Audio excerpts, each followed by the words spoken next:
Lions Rock Productions. This is Jay Moore. This is Greg Proops. This is Bryce This Vine. is Dexter from The This Offspring. is Nathan This is East. Sebastian Younger. This is Rick This Marotta. is Stuart Copeland. This is Mick Gillette. This is Andy Summers. This is Dr. Bob Greenberg. This is Gabby Reese. This is Rob Bell. Hey, this is John Leon Guerrero. Hey, and this is Pete A. Turner. And now, the Break It Down Show with John Leon Guerrero and Pete A. Turner. Hey, this is John Leon Guerrero, and joining me today for this album fight are frequent contributor, music enthusiast, and my around-the-way neighbor to my left, Brian Theis, to whom I say go Giants. Any opening remarks, Brian?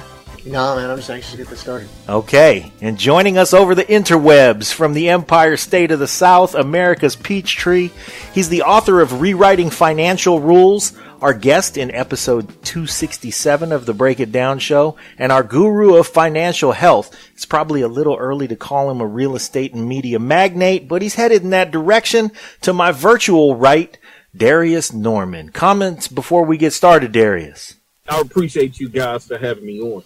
Okay, well, we're going to appreciate you enduring this scratch out of a fight with us because we have a doozy.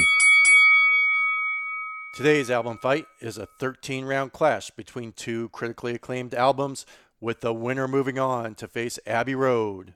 In the red corner, we have the idiosyncratic creativity of Beck, with his Album of the Year winning ninth studio album from 2014, Morning Phase.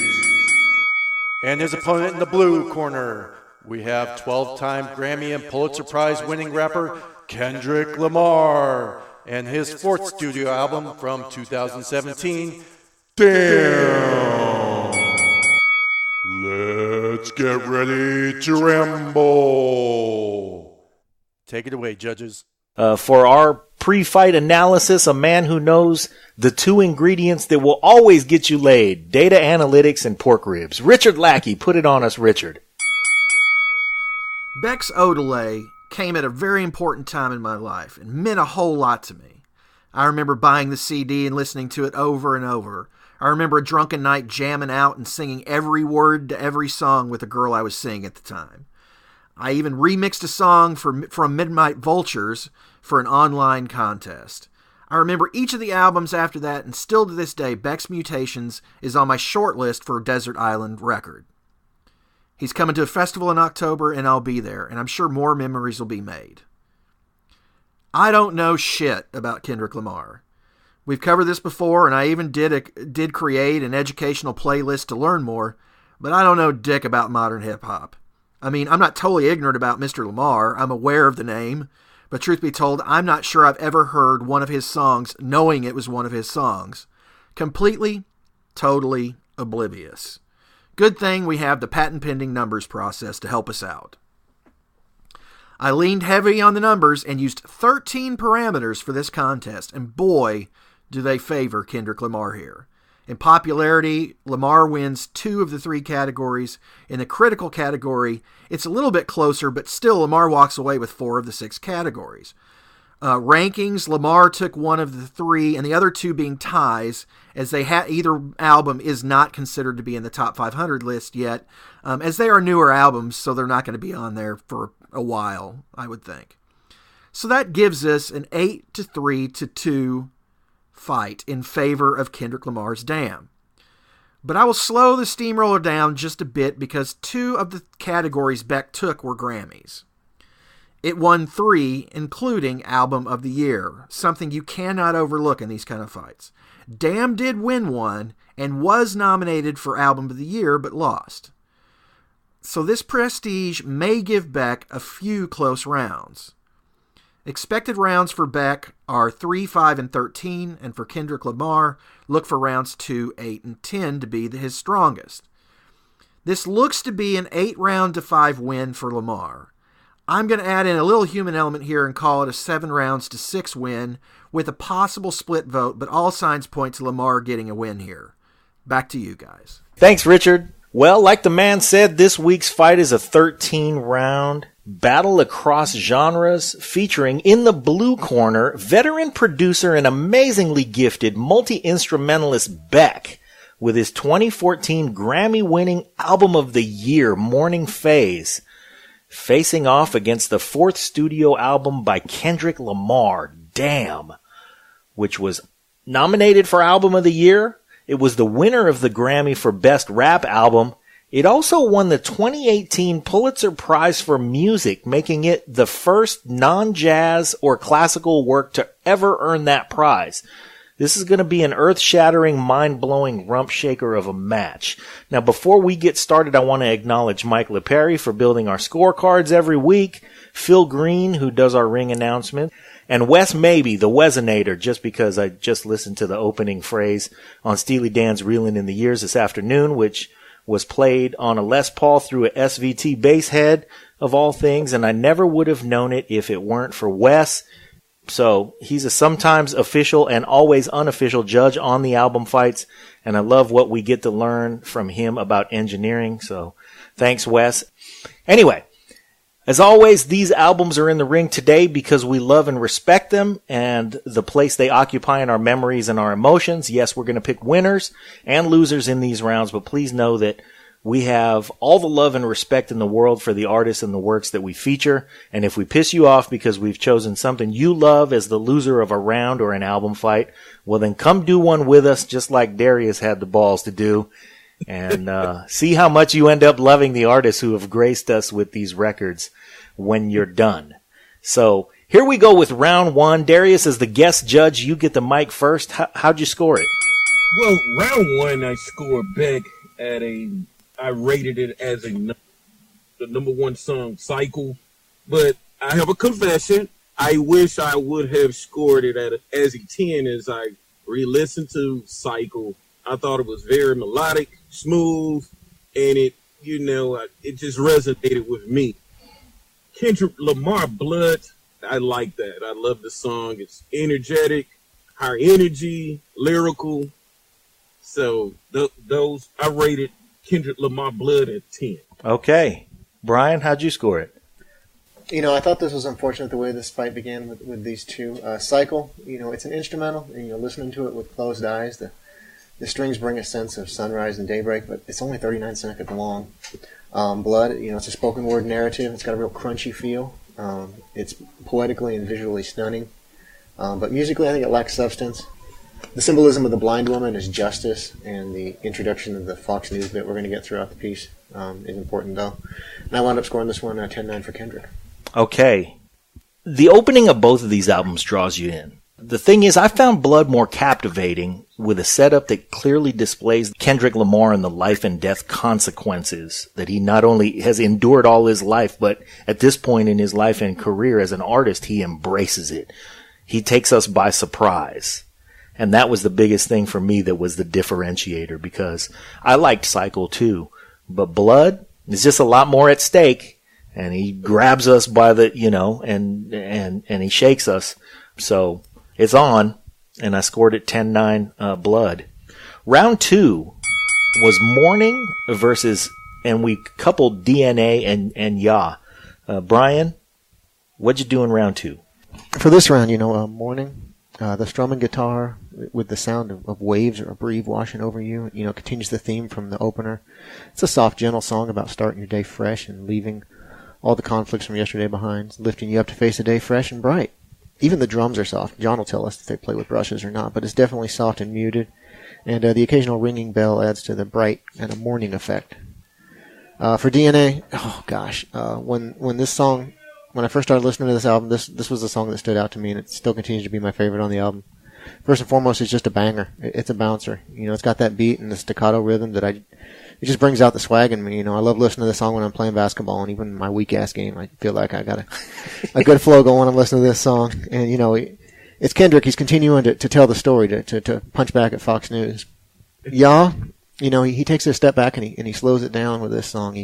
He gets introspective. He's not K-Dot anymore. He's, Kendrick Duckworth, and he's just talking about the real life of what he's facing in his family and how the news cycle is affecting his family. He calls out his niece, and the radar's constantly buzzing. Things are always happening around him.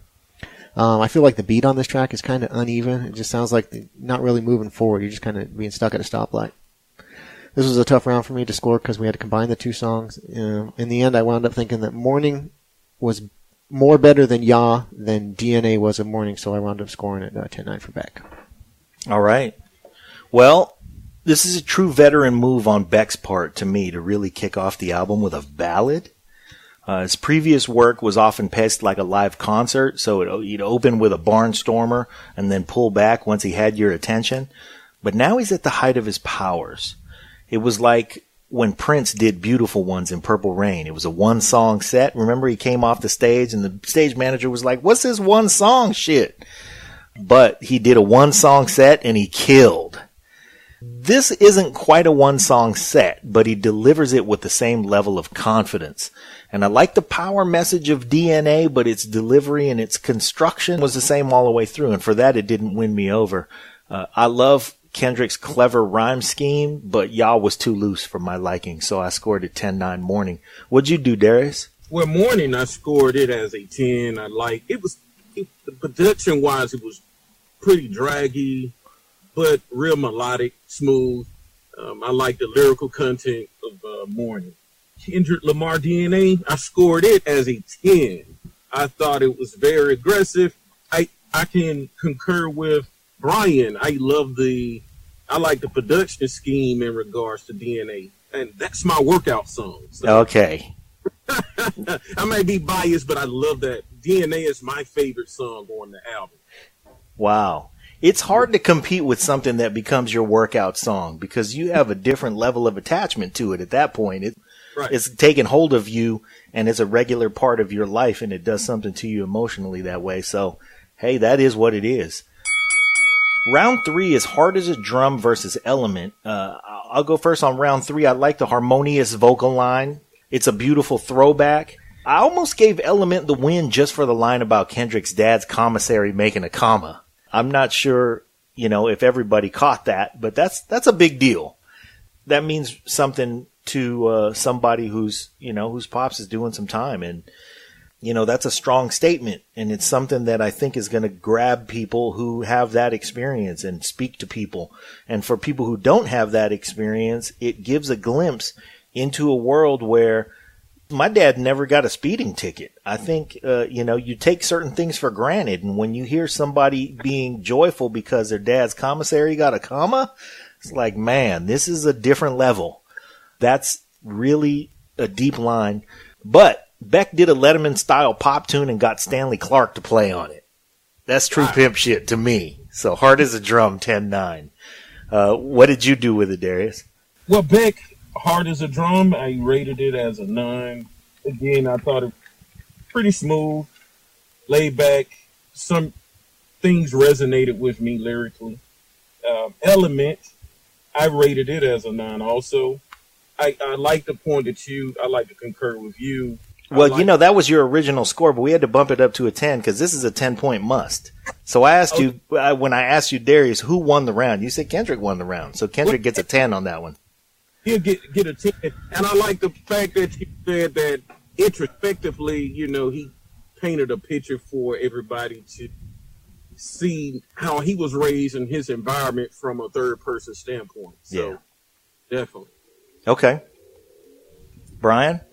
All right, now on Element, Kendrick, he's in his element. He's the greatest rapper alive, and he's willing to do anything to stay there. The beats and the production are there to complement the vocals. Unlike Ya, the beat, I feel, is moving forward, despite statements that are in conflict with religion, like what happens on earth stays on earth, and ain't nobody praying for me, repeated over a few times. Yeah. It's almost as if Kendrick is walking down the middle of the street preach rapping, and his congregation is folding in behind him and following him.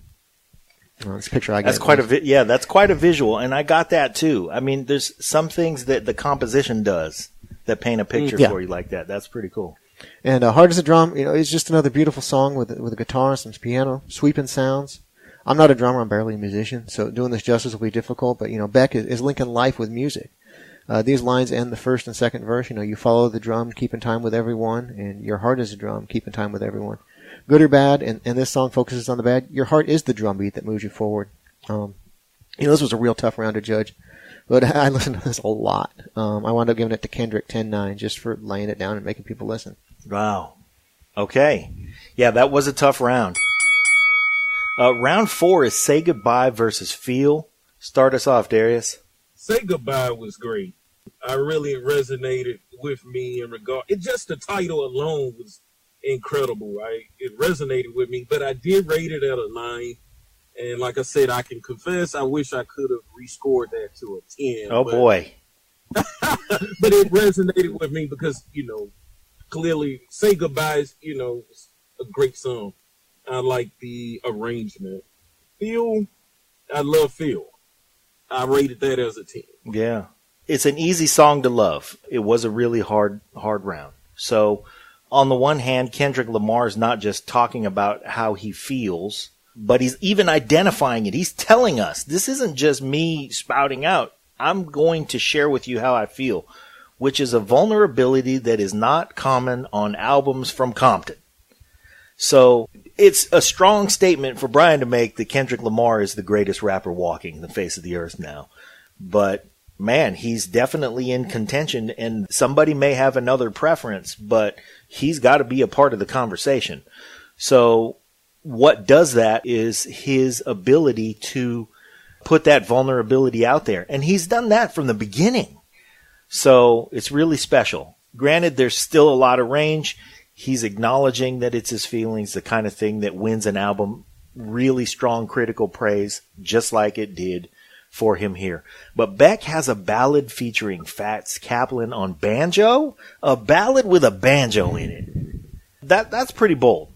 Also, the great James Gadson on drums. Man, I'm a drummer. I got to vote for James Gadson. I hate to say it, but in a narrow round, James Gadson pulled it through for me. Say Goodbye 10-9 was how I scored it. Brian, what'd you do? For me, Say Goodbye, the opening lyrics, bones cracks, curtains drawn, on my back and she is gone.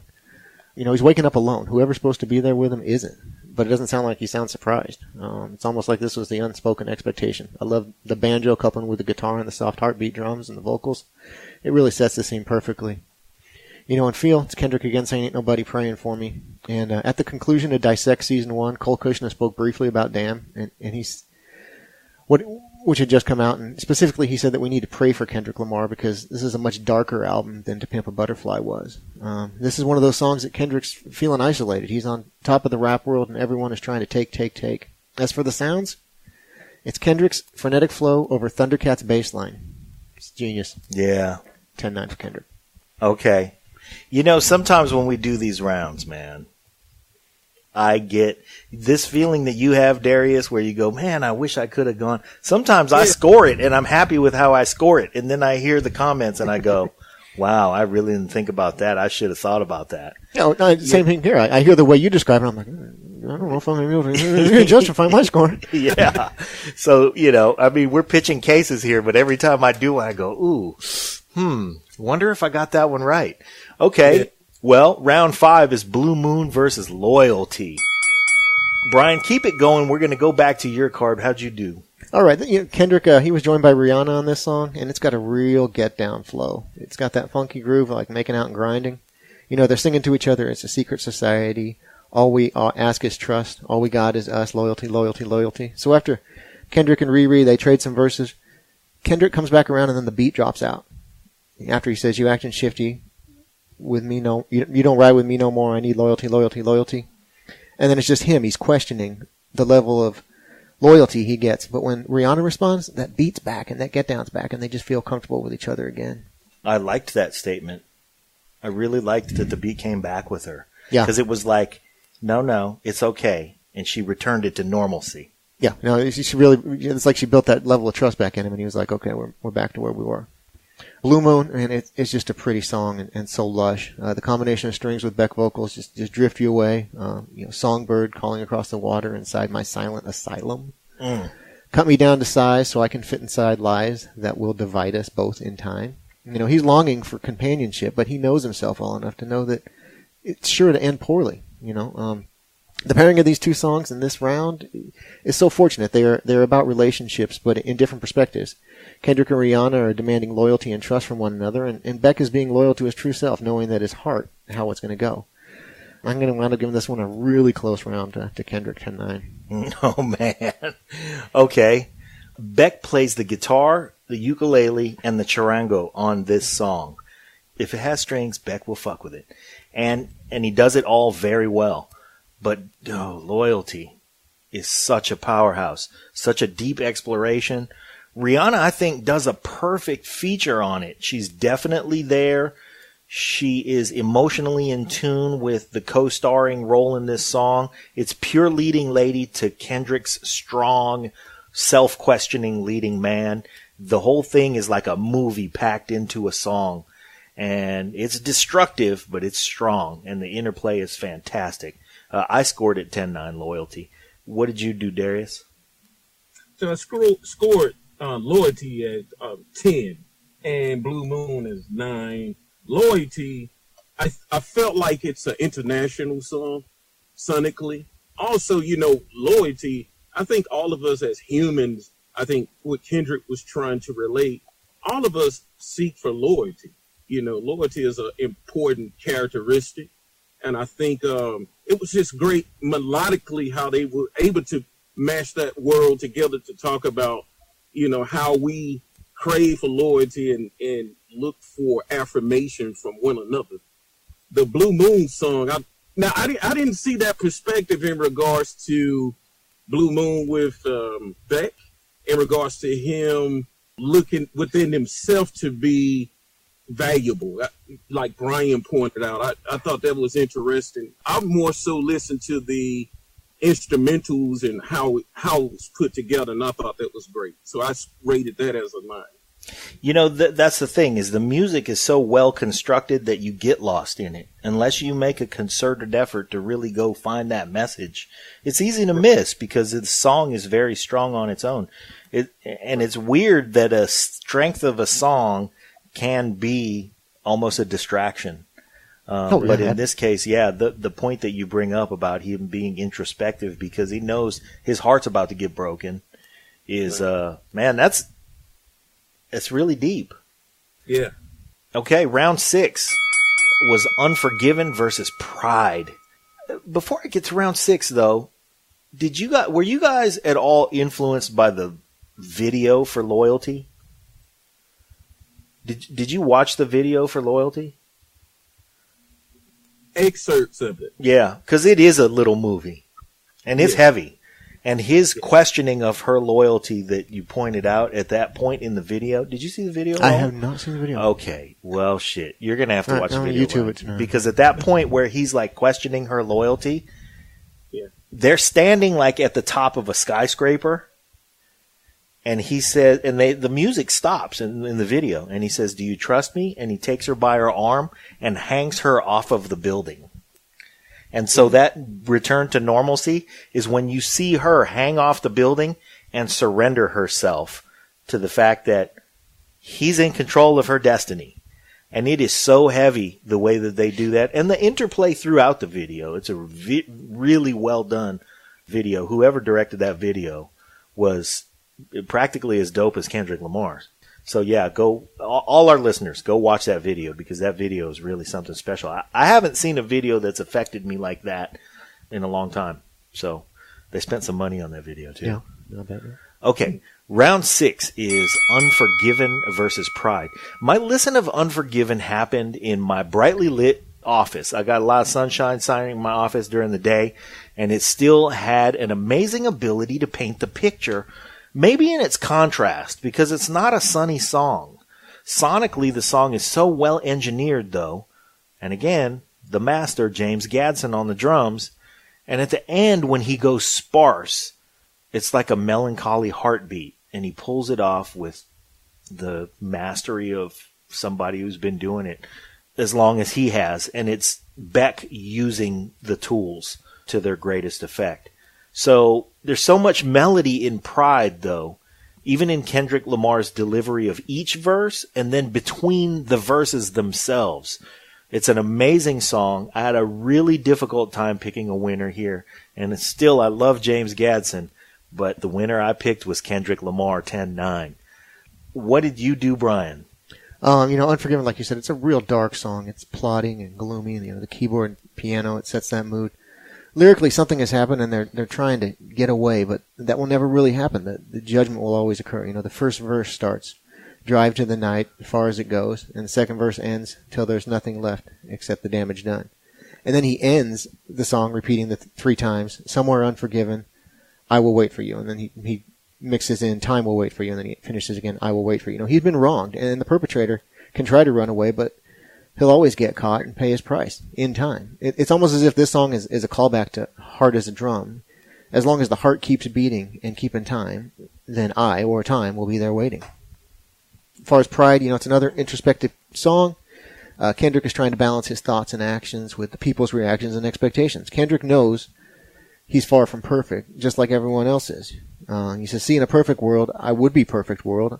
I don't trust people enough beyond the surface world. You know, the song, it serves as Kendrick's confession that he knows he'll never be perfect, in part because he lacks trust. You know, lyrically, it's another fabulous song, but musically, the beat and samples, they fail to impress and inspire me, so I give this one to Beck 10-9. Oh, man. So, Darius, we got Brian over here taking notes on the lyrics, man.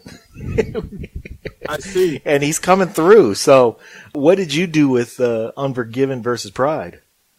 Well, Pride, I would have to say, production-wise, and how it was put together sonically, one of my favorite hip-hop producers produced that track, which Knife Wonder, he used a lot of soulful samples and tracks, and I felt like it married well with the lyrics that Kendrick was relaying in Pride. So I rated that as a 10 because, and maybe I might be biased because that is my favorite producer on that track. But I loved it. I felt like it was soulful, and it, like I said, matched well with the lyrics that he was relaying in that particular track. Unforgiven, I thought it was arranged pretty well. It was to me, it didn't sound like a country or a rock song. It was, I don't know, it had different elements to me. Lyrically, it was kind of humdrum, draggy a little bit. You have used the word draggy a couple times on this album. This album moved pretty slowly for you, it seems like. It did. I mean, because sonically, you know, it sounded like an alternative album, you know, per se, and even with the lyrics, you know. And so some of the production was slow, whereas Kendrick Lamar album, it took you different directions, you know, sonically. Fair enough. So I rated Pride as a 10, and I rated Unforgiven as a 10 also. Oh, so that was a draw round for you. Yeah, that was a draw for me because both of them were, you know, sonically, they were both going different places, but I wanted to highlight Kendrick's aspect. You know, the producer who produced the song was real soulful, and I felt like it matched the dark lyrics. Okay. So hold on, though, because when you described Unforgiven, you said it was draggy. You said that you liked the arrangement, but that it didn't get over the dragginess. But you still scored it a draw.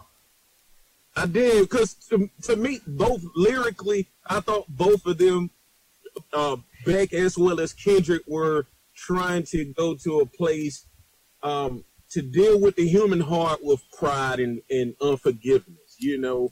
And I felt like unforgiveness was, you know, all of us struggle with that. Sure. And I felt like Beck was trying, sonically, I just thought it was just a little bit too slow for the actual message they were trying to relate. So let's say as a boxer, he got rocked in the chin a couple times, but managed to keep his feet. Yeah, okay. Absolutely. All right. Well, keep it going. Round 7 was Wave versus Humble. How'd you do that? Humble, I rated that as a 10. I love Humble. I like the lyrics. I thought it was pretty smooth. I think he took us through a journey lyrically. The beats were pretty cool. I guess, too, as a celebrity, I think he was trying to relate that, you know, with the rise of fame and celebrity, a lot of times it's hard to remain humble, you know, because you are in the public and you are going to be subject to praise as well as criticism. And so it's hard to wrestle in between those, you know, how to remain humble, but everybody's praising you. I thought that was great. And I like the production on that. Okay. Wave was cool too. I like Wave. So I rated Wave at a 9, and I rated Humble at a 10. Okay. Brian, how'd you do? You know, Humble's the award winner. It won the Grammy for Rap Song of the Year. And it's a bouncy banger. It's got an infectious beat punctuated with some gritty guitar, the 808s, and a pounding piano. Lyrically, he manages to remind us that he's the best, but it wasn't easy getting there. This album has been very introspective and as a whole, so the lyrics could easily be Kendrick talking to himself, reminding himself where he came from and who he really is. As far as Wave, it's a very visual song, and the tones from the cello and the other orchestral instruments really put the listener into the sea as the waves take them away. It's a pretty song, but it's overpowered in this round. It's 10-9 for Kendrick. Yeah.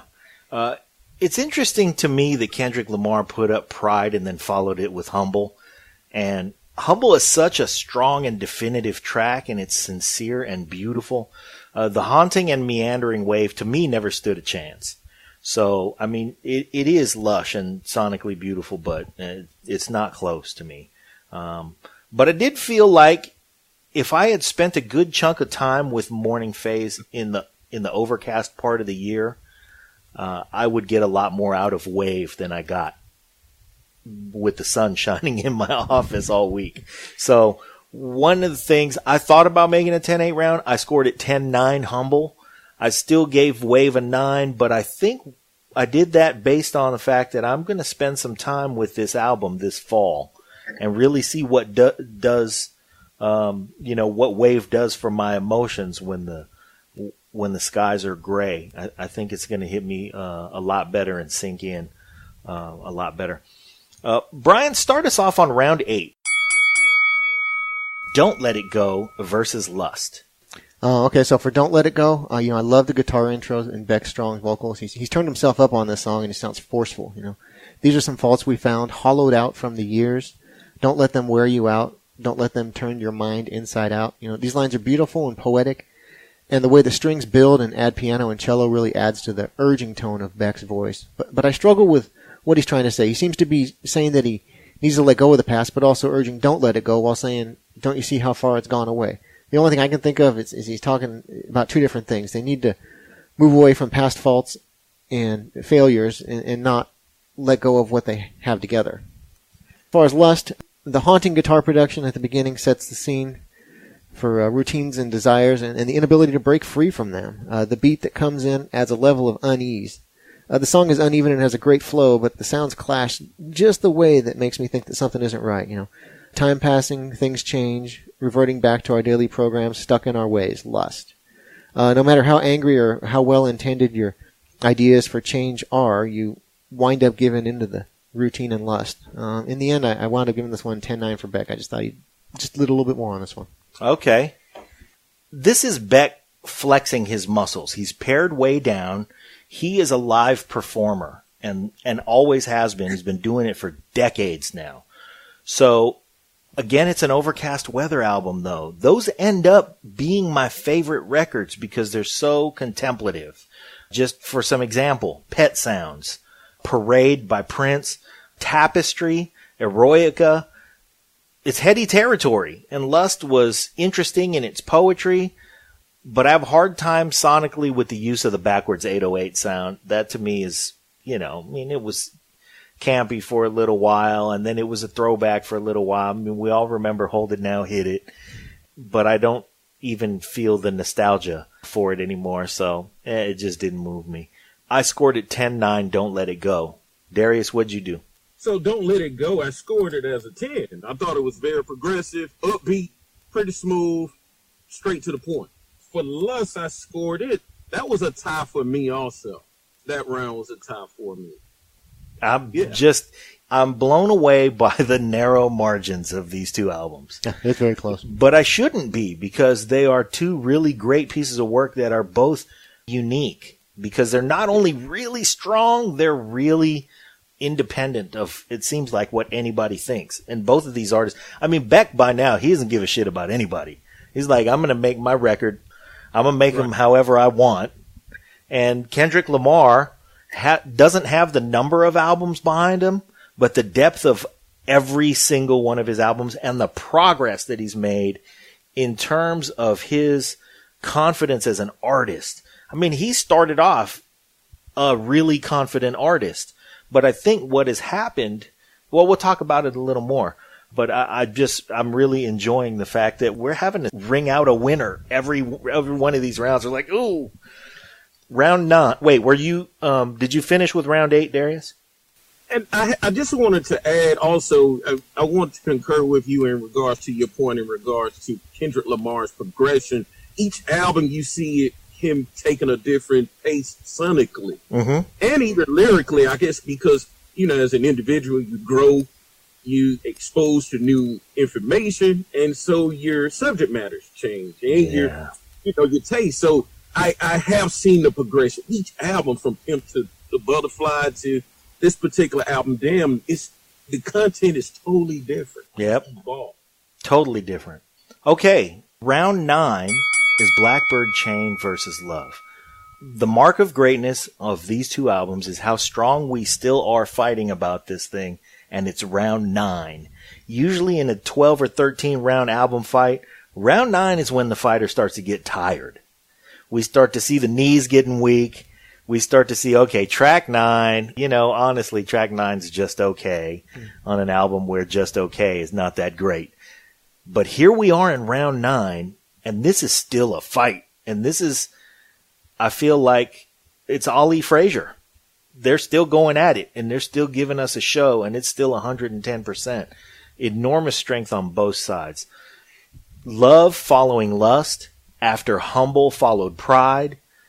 That could be gimmicky, but it's not. It's completely sincere. It's an exploration of both sides, and not a cheap exploration of either one of those.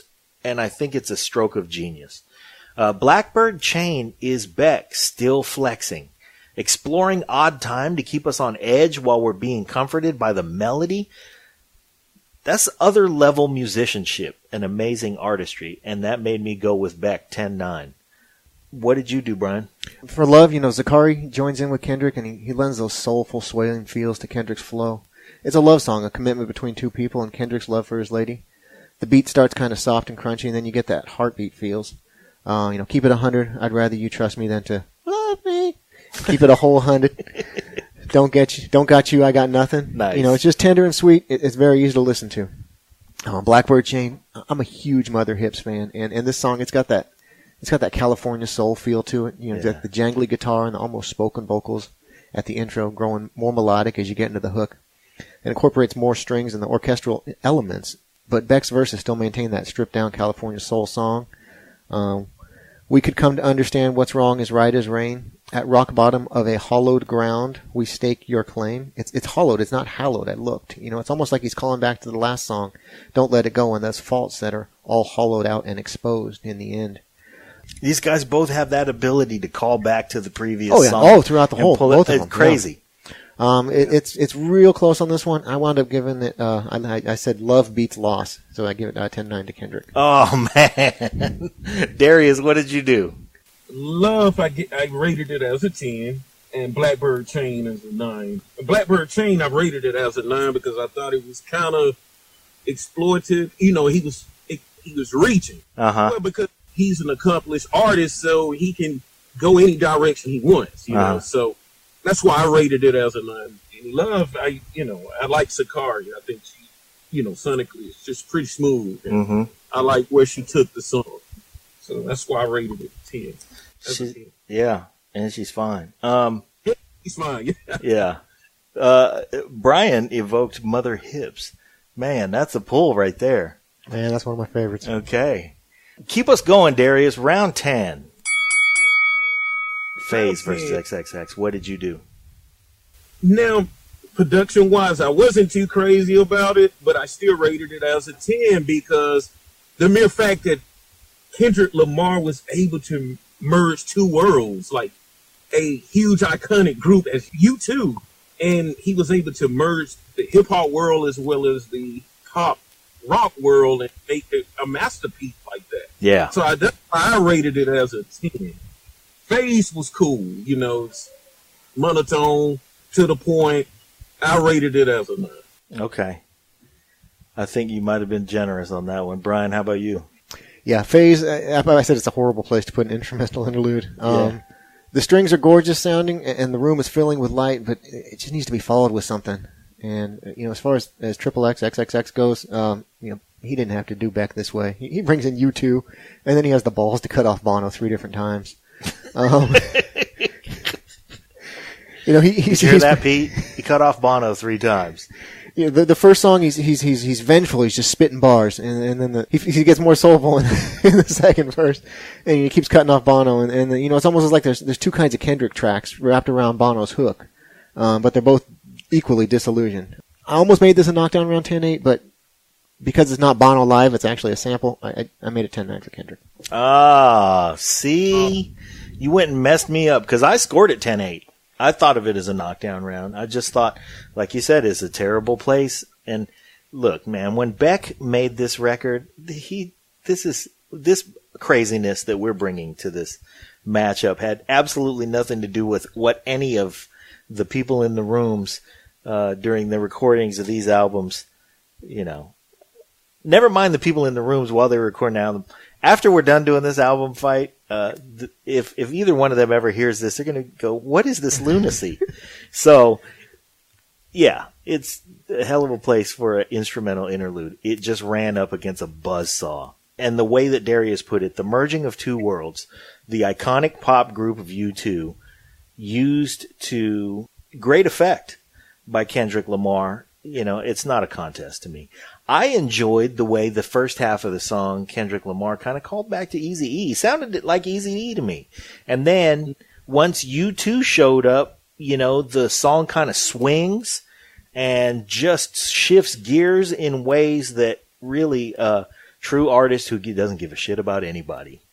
Absolutely. And I'd love to see him in this place. So I did score it 10-8. Round 11. Brian, kick us off with round 11, which was Turn Away versus Fear. Okay.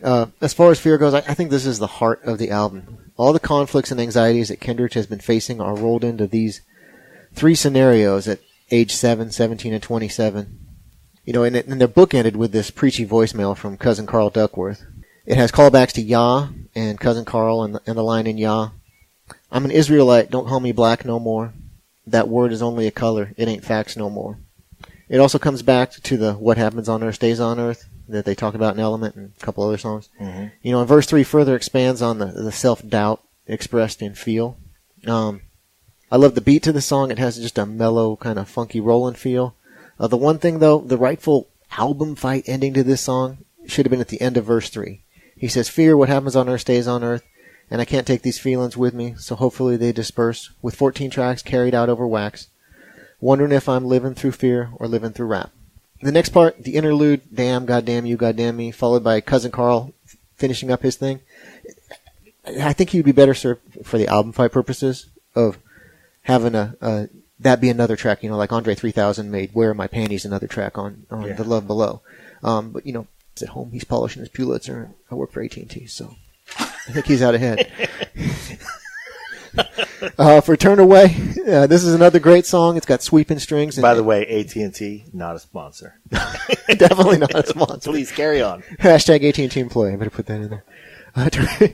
We got Beck. He plays a little Freddie Mercury and he harmonizes his own vocals 5 or 6 times. So he's singing with himself.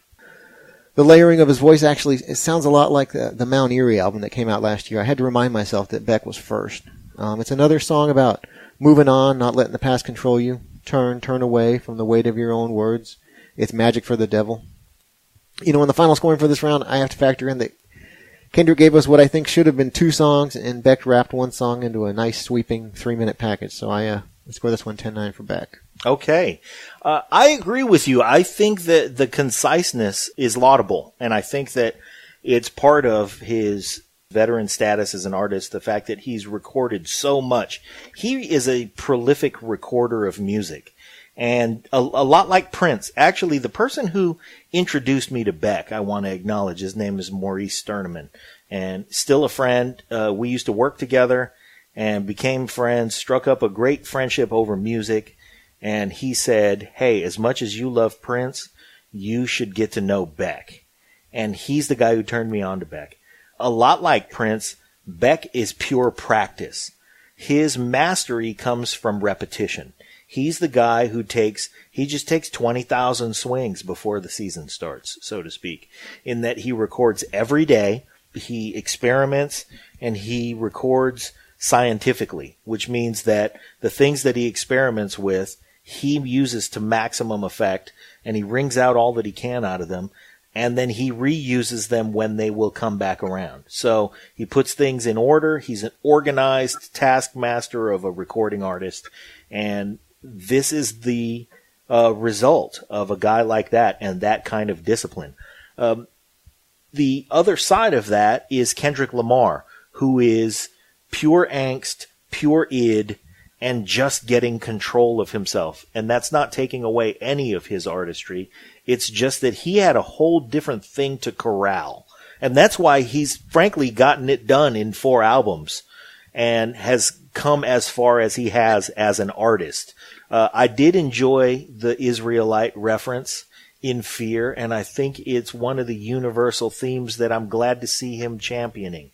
Because as an African-American male in Compton, he just really, I can't even say he widened his horizons. He just blew his horizons out. Absolutely. He said, I come from there, and I'm going to take that experience, and I'm going to take over the world, and I'm going to experience everything the world has to offer, and I'm going to share my emotion with everybody.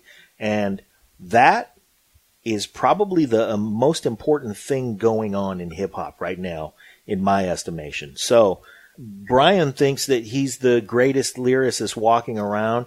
I think that in terms of his ability to exercise his experience upon everything else in humanity and make it make sense, his lyricism is great.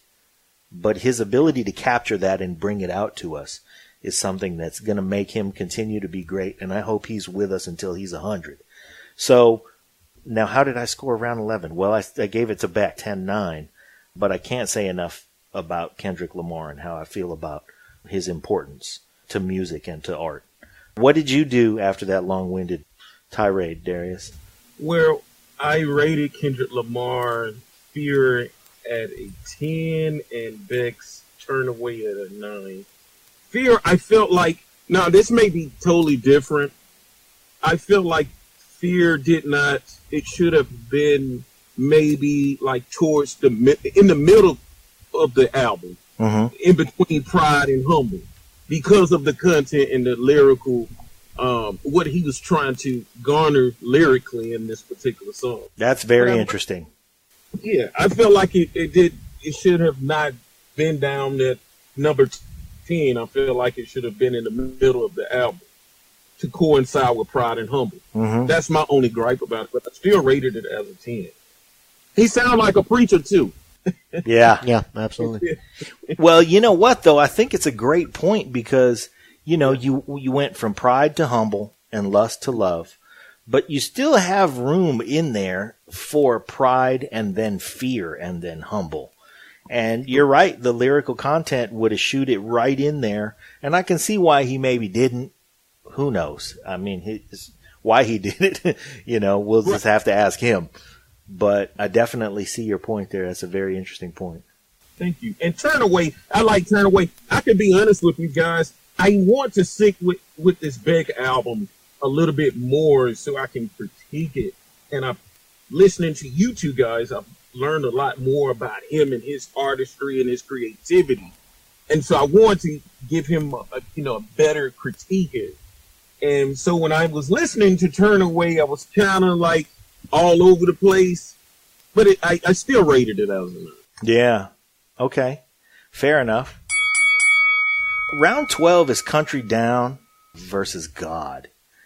And in terms of these two tracks, we're coming up on rounding third base in this album fight.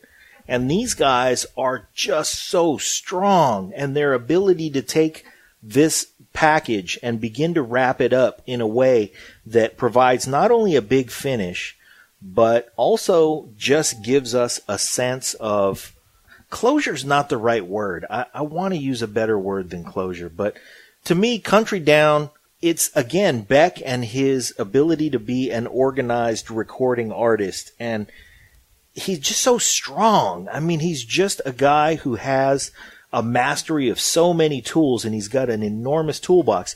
By contrast, Kendrick Lamar has, man, I don't like the way this sounds in my head, but comparatively has a smaller toolbox.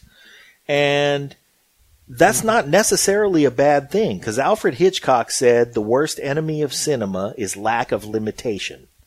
And so, specifically when it comes to Kendrick Lamar, or when it comes to, I mean, a lot of the great hip-hop producers throughout history, Prince Paul, even, if we go way back to Prince Paul, he was not an instrumentalist, but he was surrounded by the hip-hop band. So he had to figure out how to get his ideas down in front of people who could play things. And I think that forces artistry in a way that is really unique. I still scored it 10-9 country down, but I really liked God. And man, like I said, I can't say enough things about Kendrick Lamar. How did you score it, Darius? I scored God 10. I scored country down 9, because I think it's, adding both of those songs were adding the finishing touches for the album, and the messages that they were trying to relate.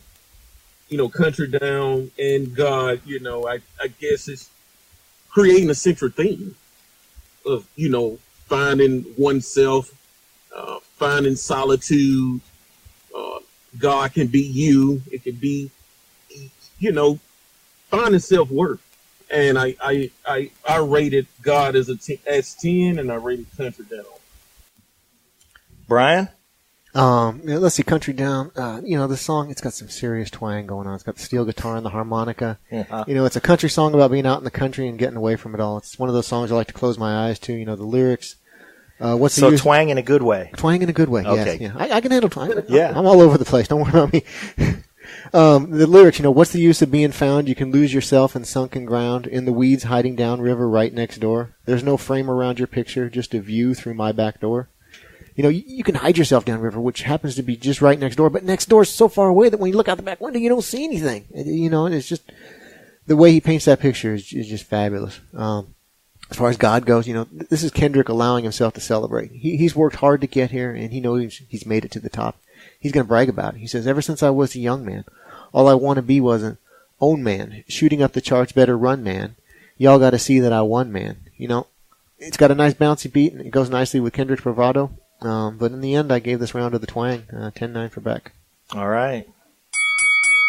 Round 13, Waking Light versus Duckworth. Darius, you are the guest host. Kick us off to wind it up in our final round. So this is the finale. I rated Duckworth a 10 because I love the production on it.